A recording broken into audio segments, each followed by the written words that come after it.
ये कहानी शुरू होती है महाराष्ट्र के ठाणे शहर से। इसे सिटी ऑफ लेक्स भी कहते हैं। हमारे भारत में सबसे पहला पैसेंजर ट्रेन 1853 में मुंबई से ठाणे तक चला था। इसी ठाणे शहर में एक जगह है कासरवाड़ावली। 2016 की ये कहानी है। कासरवाड़ावली में 2 मंजिला एक घर था जिसमें भरा पूरा परिवार रहता था। वारेकर फैमिली रहा करती थी। इस घर के मुखिया थे अनवर वारेकर। इनकी पत्नी थी अशगरी वारेकर। इन दोनों लोगों के 5 बच्चे थे। एक लड़का हसनैन वारेकर और 4 लड़कियां थीं, सबीना, बतूल, मारिया और सुबिया वारेकर। इन 5 बच्चों में 4 की शादी हो चुकी थी, इकलौते बेटे की और 3 बेटियों की। बतूल की शादी नहीं हो रही थी क्योंकि ये मानसिक रूप से कमजोर थी, बीमार थी। वैसे इसकी दवाइयाँ चलती थीं।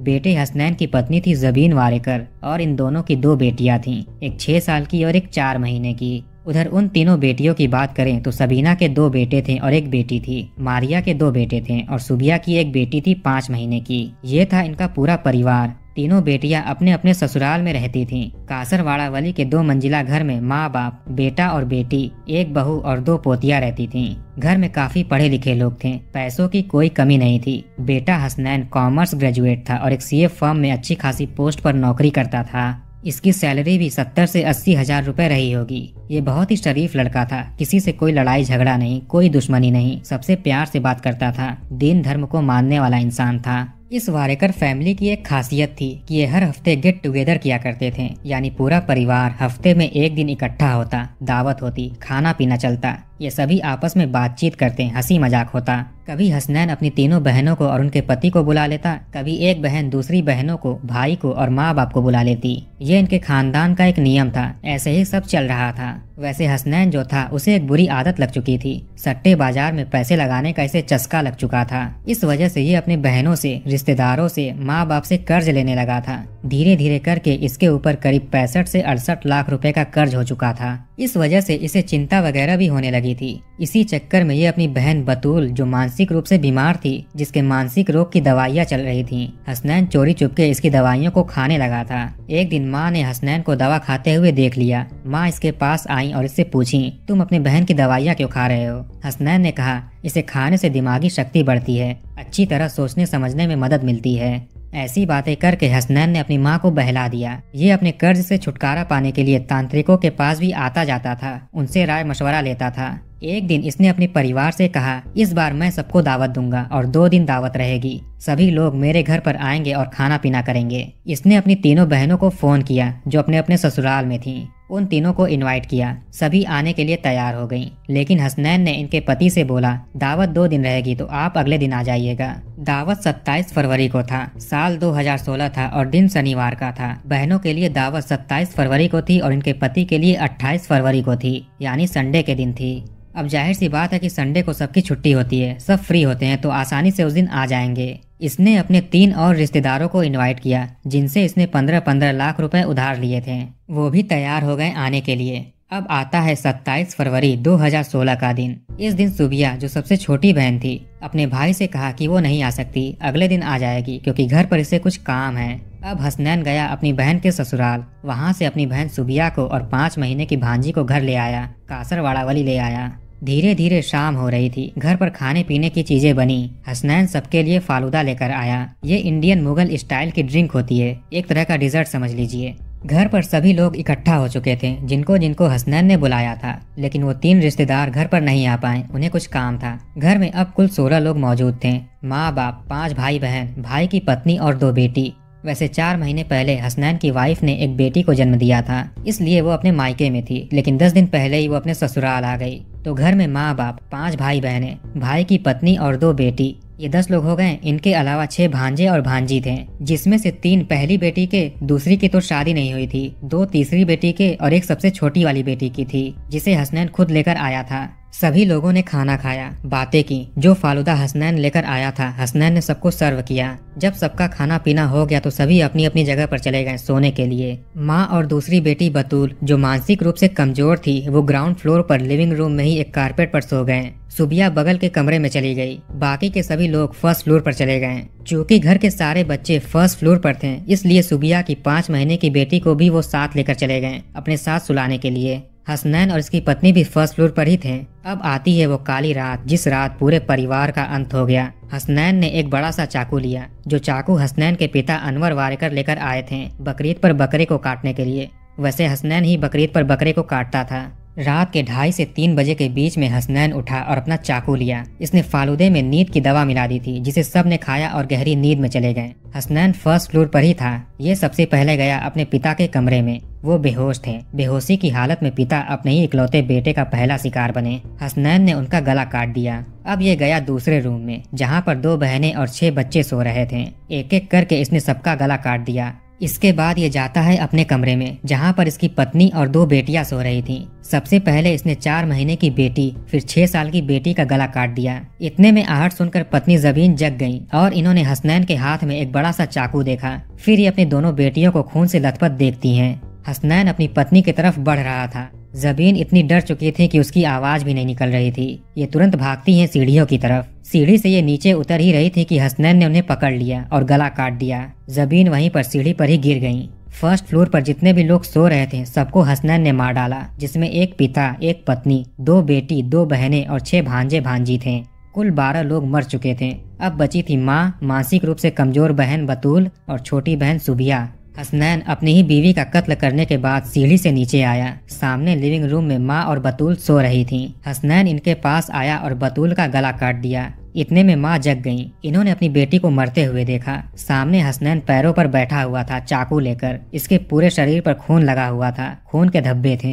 माँ चीखती हैं, चिल्लाती हैं, अपने बेटे से कहती हैं गिड़गिड़ाते हुए कि मैंने तुम्हें पैदा किया, तुम मेरे बेटे हो। इतने में हसनैन ने अपनी माँ का गला काट दिया, जिसके बाद उनकी भी मौत हो गई। माँ के चीखने चिल्लाने की आवाज से सुबिया जग चुकी थी। वो अपने रूम से बाहर आती है। सामने माँ और बहन की लाश पड़ी हुई थी। खून गले से अभी भी निकल रहा था। सुबिया ऐसा मंजर देखकर सहम गई। ये भागती हुई अपनी माँ के पास आती है। हसनैन वहीं पर खड़ा था। सुबिया ने हसनैन को खून में भिगा हुआ देखा और इसके हाथ में बकरे को काटने वाला बड़ा सा चाकू था। हसनैन तुरंत सुबिया का बाल पकड़ता है और उसका गला काटने की कोशिश करता है, लेकिन वो हसनैन के चंगुल से बच निकलती है और एक कमरे की तरफ भागती है। फर्श पर खून पानी की तरह बह रहा था। भागते हुए सुबिया का पैर खून पर पड़ता है और ये फिसल कर एक दीवार से टकरा जाती है।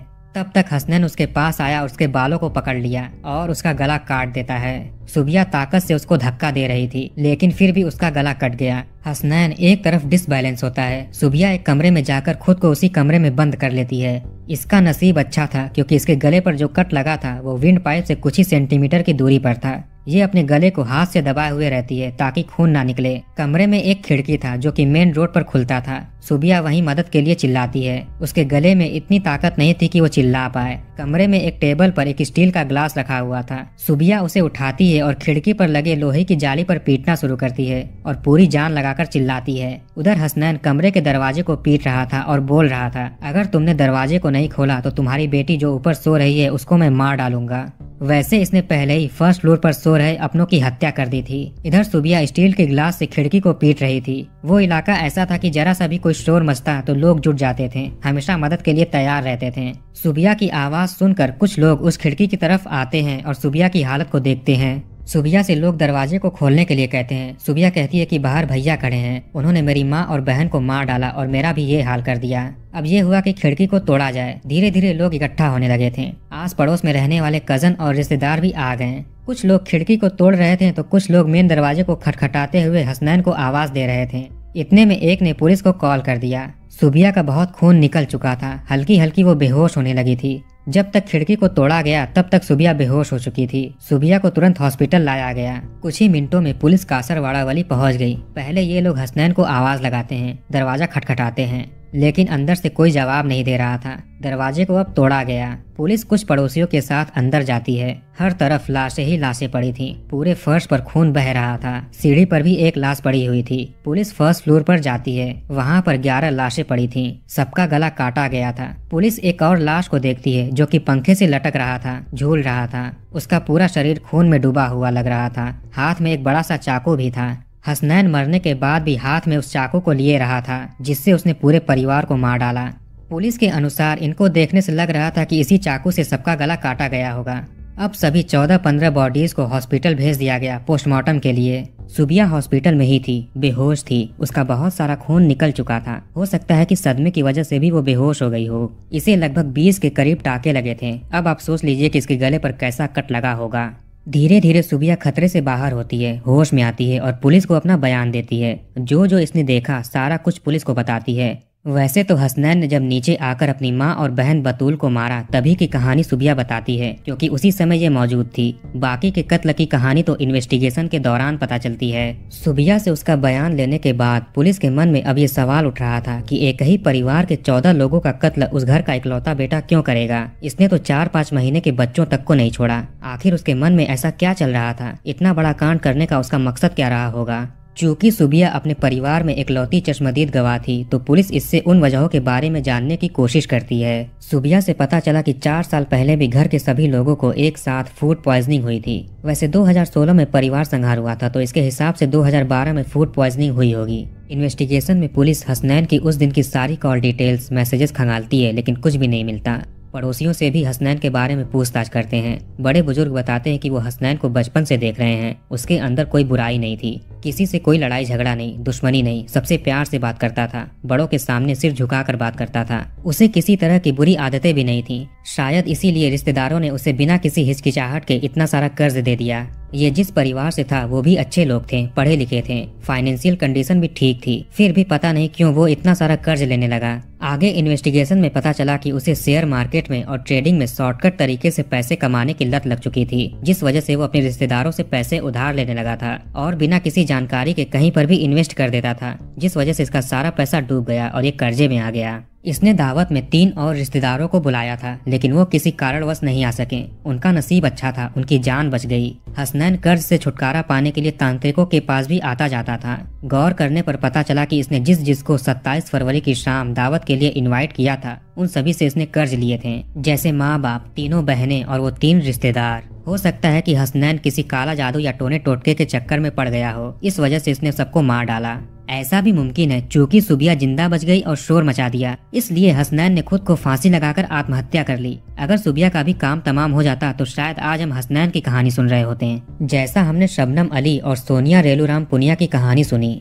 कर्ज से छुटकारा पाना ये परिवार संहार का कारण हो सकता है। सुबिया ने बताया कि कुछ दिनों पहले बतूल ने उससे एक सच्चाई बताई थी, वो ये कि उसके भाई हसनैन उसके साथ कुछ गलत व्यवहार करते हैं। वैसे मैंने इससे रिलेटेड कई सारे आर्टिकल्स पढ़े। किसी में लिखा था कि हसनैन ने मानसिक रूप से बीमार अपनी बहन बतूल के साथ दुष्कर्म किया, तो किसी में लिखा था कि दुष्कर्म करने की कोशिश की थी। खैर, सुबिया को बतूल ने भाई हसनैन की सारी सच्चाई बता दी। जब एक दिन घर में दावत हुआ तो सुबिया, बतूल और इसकी माँ तीनों साथ में बैठकर बातें कर रहे थे। तभी सुबिया ने माँ से हसनैन की हरकत बता दी। अब इसे अपनी बेइज्जती महसूस होने लगी। धीरे धीरे माँ भी हसनैन से ठीक से बात नहीं करती थी, केवल काम से काम रखती थी। हसनैन को अपने परिवार पर अब गुस्सा आने लगा था। एक तो पहले से इतने सारे कर्ज हो चुके थे और ऊपर से परिवार भी इग्नोर कर रहा था। यह भी परिवार संहार का एक कारण हो सकता है।